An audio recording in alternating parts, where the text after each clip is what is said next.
Shalom, selamat pagi saudara-saudari yang terkasih di dalam Yesus Kristus. Sebelum mendengarkan firman Tuhan, mari kita membaca kitab Mazmur pasal 62 ayat 2. Hanya dekat Allah saja aku tenang, daripadanya lah keselamatanku. Mari kita berdoa. Betapa kami bersyukur ya Tuhan. Pagi ini Engkau mengumpulkan kami, agar kami memuji dan diingatkan akan kebesaran-Mu, sehingga kami boleh dikuatkan dalam segala tantangan hidup, dipulihkan dari segala sakit dan kegagalan, dan disegarkan untuk setia mengikuti-Mu. Kiranya ibadah kami menjadi persembahan bagi-Mu. Berkatilah setiap saudara kami pada pagi hari ini. Pakailah Bapak Pendeta Esentan untuk menyampaikan firman-Mu. Inilah doa kami yang kami minta dalam nama Yesus Kristus. Amin.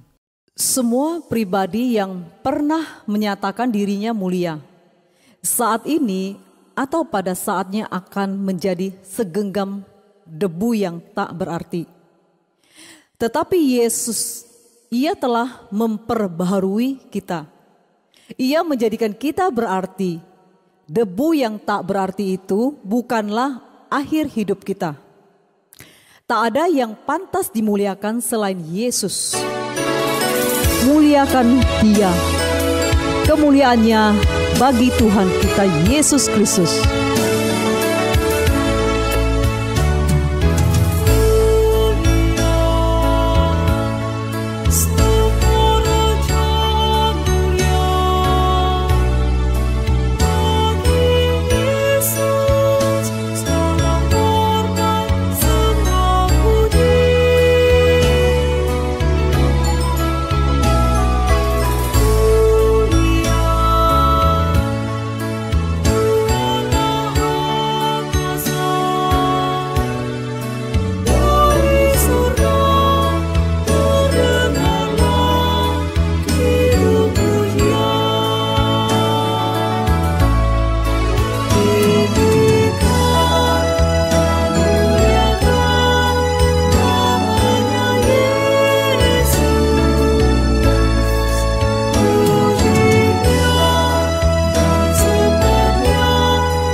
Mari saudara-saudari yang dikasihi Tuhan, kita tundukkan kepala kita berdoa. Bapa kami yang di sorga, Bapa kami yang di sorga, dikuduskanlah namamu, datanglah kerajaanmu, jadilah kehendak-Mu di bumi seperti di sorga. Berikanlah kami pada hari ini makanan kami yang secukupnya, dan ampunilah akan kesalahan kami, seperti kami juga mengampuni orang yang bersalah kepada kami. Dan janganlah membawa kami ke dalam pencobaan, tetapi lepaskanlah kami daripada yang jahat. Karena Engkau yang punya kerajaan dan kuasa dan kemuliaan sampai selama-lamanya. Amin. Mari kita membaca pengakuan iman rasuli. Aku percaya kepada Allah, Bapa yang Maha Kuasa, Khalib langit dan bumi, dan kepada Yesus Kristus anaknya yang tunggal Tuhan kita, yang dikandung dari Roh Kudus, lahir dari anak darah Maria, yang menderita sengsara di bawah pemerintahan Pontius Pilatus, disalibkan, mati dan dikuburkan, turun ke dalam kerajaan maut. Pada hari yang ketiga bangkit pula dari antara orang mati, naik ke surga, duduk di sebelah kanan Allah, Bapa yang Maha Kuasa, dan dari sana ia akan datang untuk menghakimi orang yang hidup dan yang mati.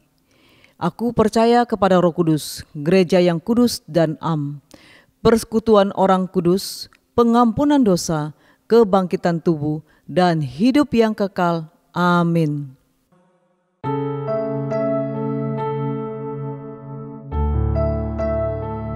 Salam, selamat pagi saudara-saudara kasih Tuhan. Pada pagi ini kita kembali untuk beribadah mendengar sabda firman Tuhan. Mari kita berdoa. Bapa kami yang surga, kami pagi bersyukur. Tuhan berfirman kepada kami supaya kami mengerti atas kehendak Tuhan dalam hidup ini. Kuasa Roh Kudus pimpin hamba-Mu, dan Tuhan pakai mulut hamba-Mu, bibir hamba-Mu untuk bicara kebenaran-Mu sesuai kehendak-Mu. Berfirman kepada kami siap untuk mendengar, kami berdoa di dalam nama Tuhan Yesus Kristus. Amin. Saudara kasih Tuhan, pada pagi ini khotbah tema kita, hidup itu berat. Nah saudara kasih Tuhan, mari kita baca firman Tuhan di kitab Ayub pasal 7 ayat 1. Ayat 1.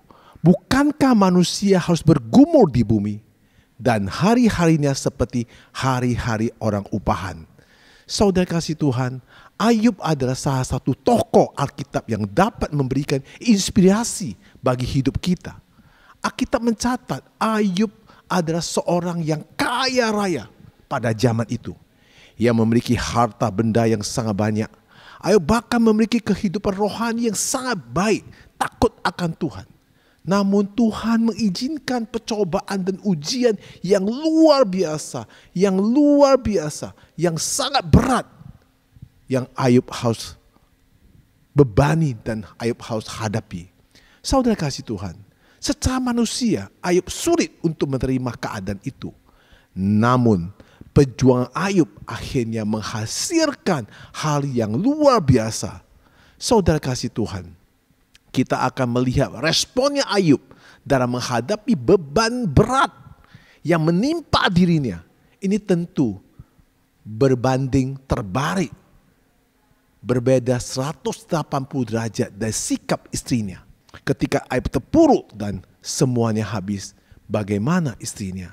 Istrinya bukan merespon yang baik. Istrinya bahkan mengutuki Ayub. Ayub tidak menunjukkan sikap putus asa dan menyerah pada keadaan, tidak berprasangka buruk dan mencurigai Tuhan. Sebaiknya Ayub tetap percaya kepada kebaikan Tuhan. Saudara kasih Tuhan, inilah yang patut kita teladani. Hidup itu memang berat. Supaya ketika kita diperhadapkan dengan beban hidup yang berat, kita tetap kuat, tidak gampang menyerah. Apalagi sampai menyalahkan Tuhan atau menyangkal Tuhan. Saudara kekasih Tuhan, beban berat ini bisa berkaitan dengan kesulitan ekonomi. Dan saat ini orang semua sangat terpuruk. Kesulitan cash flow, kesulitan dalam memenuhi pangan, kesulitan dalam kehidupan. Apalagi gangguan kesehatan, penyakit yang dialami tak kunjung-kunjung sembuh. Masalah rumah tangga yang bertubi-tubi datang, pertengkaran, kececokan, dan lain-lainnya. Sebenarnya setiap pribadi yang masih hidup tak luput dengan apa yang dinamakan beban hidup yang harus kita tanggungkan. Meskipun dalam porsi yang berbeda-beda satu dengan lain, saudara kasih Tuhan. Hari ini mungkin di antara kita ada yang sedang menanggung beban yang berat dalam menjalankan hidup. Baik itu berkenaan dengan masalah keluarga, baik dengan masalah kesehatan, baik masalah keuangan yang sekarang yang utang bertubi-tubi, yang keadaan utang yang sudah memuncak, atau masalah bertengkar-tengkar dengan saingan bisnis, bertengkar-tengkar dengan partner, dan bertengkar-tengkar dengan teman-teman. Nah saudara-saudara kasih Tuhan, ingat hidup ini adalah perjuangan. Namun Tuhan berjanji ia tidak akan pernah meninggalkan kita. Ketika saudara sebelum lahir di dunia ini, saudara wujudnya adalah suatu sel sperma. berjuang masuk embrio untuk supaya saudara bisa menjadi manusia. Nah saudara, itu perjuangan dari sejak dari kandungan ibu kita. Ini saudara, hidup ini adalah perjuangan. Bukti nyata bahwa Tuhan tidak pernah sekalipun meninggalkan kita. Adalah kita boleh ada sebagaimana kita ada sampai saat ini. Itu karena anugerahnya, saudara kasih Tuhan. Oleh sebab itu, jika Anda saat ini ada dalam perjuangan hidup yang sangat berat, marilah belajar dan teladani kehidupan Ayub. Kira Roh Kudus yang memberikan kekuatan yang berlimpah-limpah kepada kita dalam menghadapi perjuangan hidup ini. Tidak ada orang yang tidak ingin terbebas dari beban hidupnya. Namun demikian, tampaknya tidak ada orang yang bisa bebas sepenuhnya dari beban hidup ini, baik yang kecil maupun yang besar. Saudara kasih Tuhan, beban hidup seakan melekat dalam hidup manusia. Seseorang yang terlihat berbahagia dari luar, ternyata bisa saja menyimpan banyak beban hidup jika kita mengenal dia dari dalam. Asal beban hidup tersebut bisa bermacam-macam. Bisa jadi sumber eksternal atau dari sumber internal. Kita tidak bisa melihat orang dari tampang. Jangan kita melihat orang itu bahagia, belum tentu. Jangan melihat tampang orang itu mukanya sedih, belum tentu dia susah. Nah saudara kasih Tuhan, dengan demikian semua beban hidup ada memerlukan respon yang tepat. Saudara kasih Tuhan, Yesus mengajar kita untuk memberikan respon yang tepat atas beban hidup kita. Ketika seseorang memiliki beban berat dalam kehidupan, seseorang bisa merasa putus asa yang mendalam atas beban hidupnya. Rasa putus asa inilah bisa menyebabkan depresi. Jika dibiarkan, maka akan jadi gila, saudara kasih Tuhan. Bahkan bisa merusakkan iman seseorang jika sudah putus asa. Hidupnya hampa. Bisa juga hampir akhirnya bisa bunuh diri. Nah saudara kasih Tuhan, iman seseorang menjadi rusak karena beban hidup. Terjadi saat seseorang tidak lagi bisa melihat terbukanya pintu pengharapan dari Tuhan dan mempercayai hidup pada pemberian Tuhan. Saudara kasih Tuhan, ketika saudara lagi diberkati, saudara lagi nyaman, iman saudara kuat, aku percaya. Ketika saudara terpuruk, semua habis. Bahkan keuangan yang sangat terpuruk, utang bertubi-tubi, permasalahan banyak. Apakah iman saudara makin kecil atau iman saudara hilang sama sekali? Inilah pertanyaan saudara. Maka Yesus berkata di dalam firman Tuhan Matius 11 ayat 28. Ayat 28. Marilah kepadaku semua yang letih lesu dan beban berat. Aku akan memberikan kelegaan kepadamu. Kasih Tuhan Yesus yang begitu besar. Apa yang dikatakan Tuhan Yesus bagi semua orang yang beban berat? Yesus berkata pertama, marilah kepadaku. Maksud Yesus adalah jangan ragu untuk datang kepada Yesus, memohon pertolongannya. Kekuatan Tuhan itu nyata. Ketika hidup itu terasa berat karena beban hidup, janganlah kita datang dengan keadaan putus asa. Di dalam Yesus selalu tersedia pintu-pintu pengharapan dan terbuka untuk menolong kita. Saudara kasih Tuhan, Yesus berkata yang kedua, belajarlah kepadaku. Maksud Yesus adalah mari kita mengenal kehendak Allah dalam segala beban hidup yang kita alami. Dengan mengenal kehendak Allah dengan baik, kita tidak akan membiarkan diri kita dihancurkan oleh beban hidup ini. Beban kehidupan bahkan bisa menjadi kesempatan bagi kita untuk mendapat selalu bertumbuh dalam kehendak Tuhan. Saudara kasih Tuhan, masa Yesus berkata, belajar kepadaku. Artinya, dalam beban hidup ini, kita akan melihat kuasa Tuhan. Dengan beban hidup ini, kita terus bersandar pada Tuhan. Maka kita akan mengalami pertolongan Tuhan secara nyata-nyata. Maka mujizat itu kita akan lihat. Segala tidak mungkin jadi mungkin. Segala tidak ada jadi ada. Saudara kasih Tuhan. Maka Yesus berkata yang ketiga, pikulah kuk yang kupasang Maksud Yesus adalah kita tidak mungkin menjadi manusia yang sepenuhnya bebas dari beban kehidupan. Namun ketika kita mengalami beban hidup kita itu, dengan kacamata iman kita melihat, kita akan merasakan beban hidup tersebut dengan cara yang berbeda. Namun kita akan mengalami beban hidup kita itu dengan kacamata iman, bukan dengan kacamata jasmani. Ketika kita melihat masalah itu, kita tidak mampu untuk melewatinya, tidak mampu untuk selesaikan. Tapi dengan kacamata iman, karena di dalam iman ada Tuhan Yesus, di dalam iman ada kuasa Tuhan, maka beban hidup itu, cara kita punya beban jadi berbeda. Saudara kasih Tuhan, saya akan berikan satu kesaksian. Ada seorang kena penyakit diabetes yang cukup parah. Bukannya kena diabetes cukup parah dan kakinya sudah harusnya dipotong atau diamputasi. Dengan keadaan diabetes cukup parah, HB-nya tinggi. Kemudian dia juga sebagai orang yang terpuruk dalam keuangannya. Usahanya terpuruk, tidak ada income. Dan semua teman-temannya meninggalkan dia.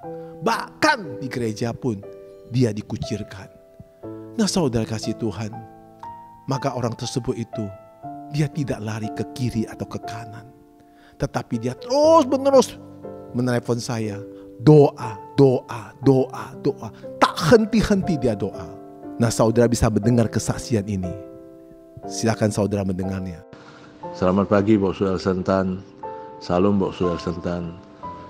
Boksu, pagi hari ini saya Darmawan Boksu, saya mengucap syukur dan terima kasih kepada Tuhan Yesus, di mana pagi hari ini saya mau memberikan sedikit kesaksian dalam kehidupan saya tentang kemurahan Tuhan, kebaikan Tuhan dalam hidup saya yang telah menyelamatkan saya dan memulihkan hari demi hari kehidupan saya. Saya Darmawan Boksu, dalam 25 tahun kehidupan saya menderita penyakit diabetes mellitus tuh Boksu, dengan HB1C saya yang cukup tinggi, yaitu 12, dan HB1C yang normal adalah 6,5. Setahun belakangan ini saya mengalami luka yang cukup serius Boksu di telapak kaki kiri saya, dengan gangren yang sangat mengerikan, dengan daging yang sudah melepuh dan sudah hampir masuk ke tulang luka-lukanya, sehingga tidak bisa berjalan dengan baik dan menderita dengan sangat dalam keadaan seperti itu. Saat seperti itu saya menangis di hadapan Tuhan Yesus. Saya minta, Bapa, ampuni semua kesalahan saya.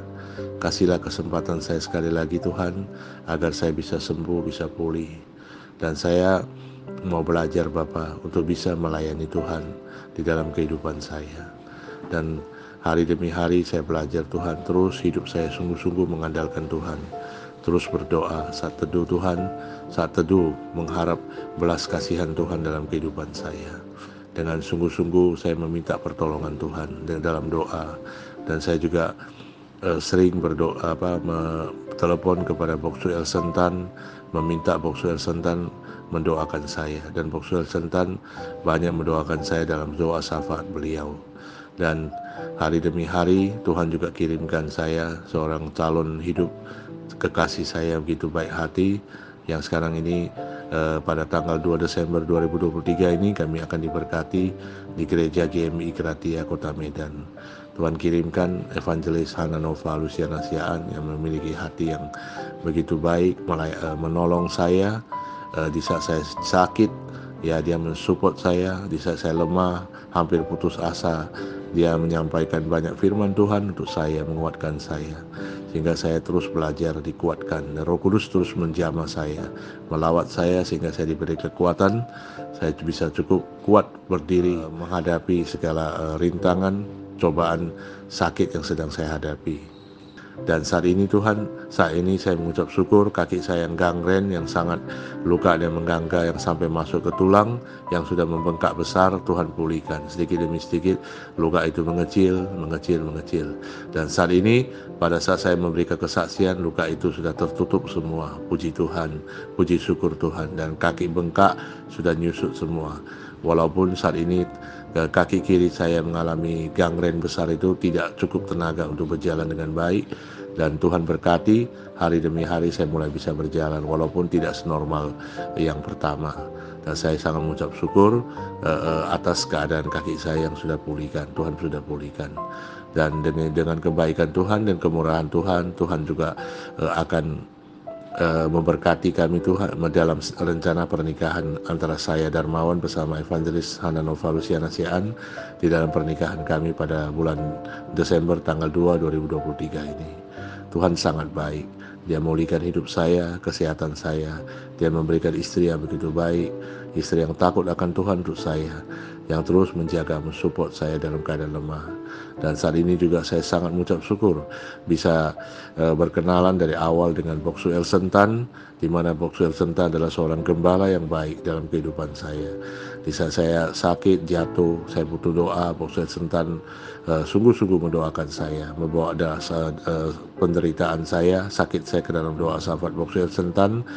Dan Tuhan juga menjawab Boksu Elsentan dengan memberi kesembuhan dan pemulihan dalam kehidupan saya. Saya mengucap syukur kepada Tuhan Yesus. Tuhan sudah mengenalkan saya kepada Boksu Elsentan, dan saya belajar banyak mendengarkan khotbah YouTube yang disiarkan oleh Boksu Elsentan dalam ibadah pelayanan dan penginjilannya. Karena Boksu Elsentan tinggal di Jakarta, saya tinggal di Medan, jadi saya hanya bisa mengikuti ibadah beliau lewat online YouTube. Dan saya mengucap syukur atas firman-firman Tuhan yang sering disampaikan, itu memberkati saya Darmawan dan calon istri saya, menguatkan kami. Dan Boksu Elsentan selalu mengajarkan hidup kami harus sungguh-sungguh berharap kepada Tuhan Yesus. Karena di dunia ini tidak ada seorang pun yang bisa kita harapkan. Tapi kita harus berharap penuh kepada Tuhan Yesus, bukan kepada manusia. Saudara, inilah kesaksian dia. Saya katakan kepada beliau, jangan kamu benci orang-orang gerejamu. Jangan kamu benci orang-orang yang menghina kamu. Hari ini kamu bisa sembuh, semua karena kuasa Tuhan. Tuhan nyatakan kuasa kepadamu. Dan hari ini dia dipulihkan. Bahkan penyakit diabetesnya sembuh. Dan juga kakinya yang sudah busuk bisa tutup kembali. Bahkan dia mendapat pasangan hidup yang sebentar lagi akan diberkati oleh Tuhan. Dan keuangan juga dipulihkan. Nah, saya berkata kepada beliau, jadikan kamu saksi Tuhan di mana kamu berada. Memberitahukan kepada semua orang yang hidupnya berat bahwa ada Tuhan yang akan menolong kita. Saudara kasih Tuhan, mari kita berdoa. Bapa kami surga, terima kasih atas firman-Mu. Hidup ini memang berat. Jika kita dengan kacamata kita jasmani melihat, tapi dengan iman kita melihat, tentu kan berbeda. Karena Tuhan selalu menyertai kita, Tuhan selalu mengasihi kita, Tuhan yang akan di depan kita untuk menghadapi kehidupan ini. Semua yang kita kerjakan bukan kekuatan kita, tapi kuasa Tuhan yang menyertai kita. Semua ini kami percaya kita harus lebih dekat dengan Tuhan dan lebih lagi mengikuti setiap kehendak Tuhan, mentaati setiap apa yang Tuhan kehendaki. Kami berdoa di dalam nama Tuhan Yesus Kristus. Amin. Salam saudara kasih Tuhan, hidup itu memang berat. Tetapi ingat, keberatan hidup ini jangan saudara nikmati, tetapi saudara hadapi. Hadapi dengan apa? Bukan dengan kacamata jasmani, tapi dengan iman. Karena ada Yesus Kristus yang menyertai kita. Ada Tuhan yang selalu melindungi kita. Pengharapan kita bukan pada manusia. Pengharapan kita sama Tuhan kita, Yesus Kristus. Tuhan Yesus memberkati.